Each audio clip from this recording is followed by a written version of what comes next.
राधे राधे दोस्तों, आइए अगहन मास की महालक्ष्मी व्रत कथा सुनते हैं। भारत के सौराष्ट्र देश में द्वापर युग की यह कहानी हुई है। सौराष्ट्र में उस समय भद्रश्रवा नाम के राजा थे। वे बड़े पराक्रमी राजा थे। 4 वेद 6 शास्त्र 18 पुराणों का उन्हें ज्ञान था। उनकी रानी का नाम सूरज चंद्रिका था। रानी दिखने में सुंदर और सुलक्षणा थी तथा पतिव्रता थी। उन दोनों को 7 पुत्र तथा उसके बाद एक कन्या का वरदान मिला था। कन्या का नाम श्यामबाला था।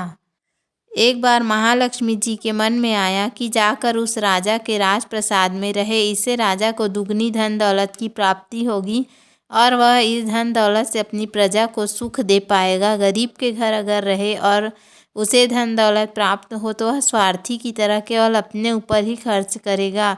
यह सोचकर श्री महालक्ष्मी जी ने बूढ़ी ब्राह्मण स्त्री का रूप धारण किया। हाथ में लाठी लिए लाठी के सहारे रानी के द्वार तक पहुंची। यद्यपि उन्होंने बूढ़ी औरत का रूप धारण किया था, पर उनके चेहरे पर देवी का तेज था। उन्हें देखते ही एक दासी सामने आई।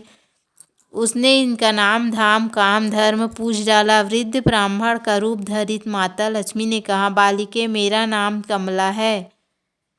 मेरे पति का नाम भुवनेश है। हम द्वारिका में रहते हैं। तुम्हारी रानी पिछले जन्म में एक वैश्य की पत्नी थी। वह वैश्य गरीब था। दारिद्र्य के कारण उस हर रोज घर में झगड़े होते थे तथा उसका पति रोज मारता था। इन बातों से तंग आकर वह घर छोड़कर चली गई तथा वन जंगल में खाली पेट भटकने लगी। उसकी दशा पर मुझे दया आई। तब मैंने उन्हें सुख संपत्ति देने वाली श्री महालक्ष्मी की कथा सुनाई। मेरे कहने पर उसने श्री महालक्ष्मी का व्रत किया। श्री महालक्ष्मी प्रसन्न हुई। उनकी गरीबी दूर हुई। उसका घर संसार दौलत संतति संपत्ति से भर गया। बाद में वह पति पत्नी दोनों परलोक सिधारे। लक्ष्मी व्रत करने के कारण लक्ष्मी लोक में रहे। उन्होंने जितने साल महालक्ष्मी का व्रत किया उतने हजारों साल उन्हें सुख भोग मिला। इस जन्म में उसका जन्म राजघराने में हुआ है, परंतु वह महालक्ष्मी का व्रत करना भूल गई है। उसे यह याद दिलाने मैं यहाँ आई हूँ। बुढ़िया की बातें सुनकर दासी ने उन्हें प्रणाम किया तथा महालक्ष्मी का व्रत किस प्रकार किया जाए इस बारे में पूछा। बुढ़िया रूप धारण किए हुए माता महालक्ष्मी ने दासी को पूजा की विधि तथा महिमा बताई। उसके बाद वह दासी माता को प्रणाम करके रानी को बताने अंदर चली गई। राजवैभव में रहते हुए रानी को अपने ऐश्वर्य का बहुत घमंड हुआ था और संपत्ति तथा अधिकार की वजह से वह उन्मत्त हो गई।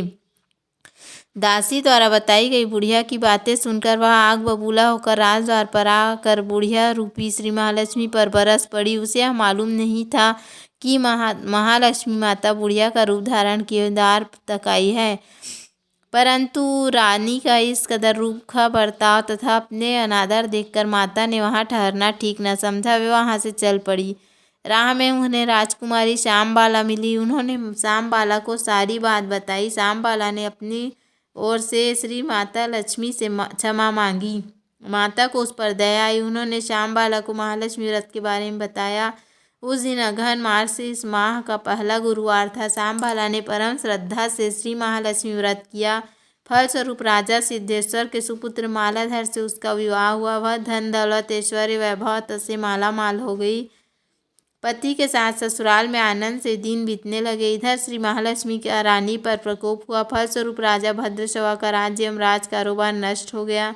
यहाँ तक कि खाने के लाले पड़ गए। ऐसी हालत में एक दिन रानी ने राजा से निवेदन किया कि हमारा दामाद इतना बड़ा राजा है, धनवान है, ऐश्वर्यशाली है, क्यों न उसके पास जाए, अपना हाल उसे बताए, वह जरूर हमारी मदद करेंगे।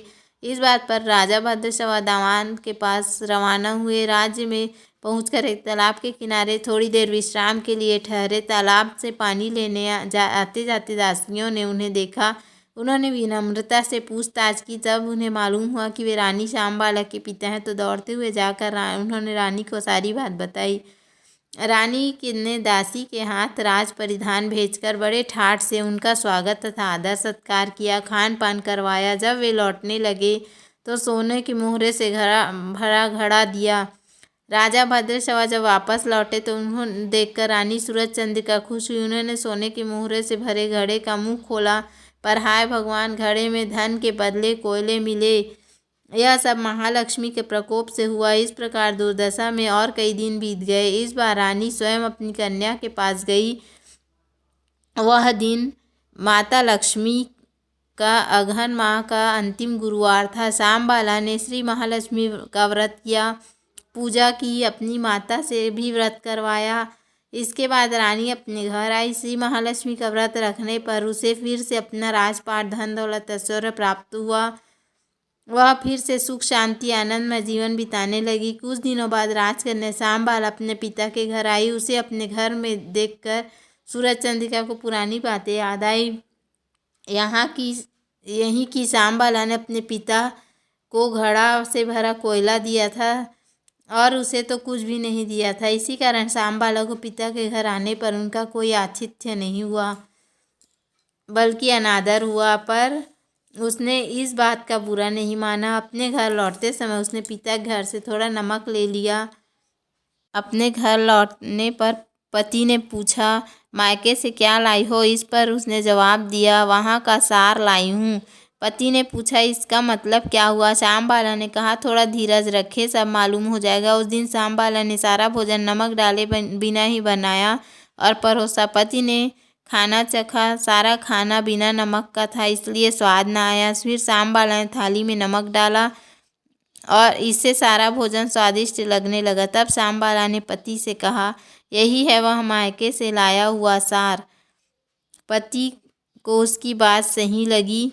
फिर वह दोनों हंसी मजाक करते हुए भोजन करने लगे। कहा गया है कि इस तरह जो कोई श्रद्धा भाव से श्री महालक्ष्मी जी की पूजा करे, उससे माता की कृपा प्राप्त होती है, सुख, संपत्ति, शांति प्राप्त होती है, सभी मनोकामनाएं पूरी होती है। परंतु यह सब प्राप्त होने पर माता की पूजा को भूलना नहीं चाहिए।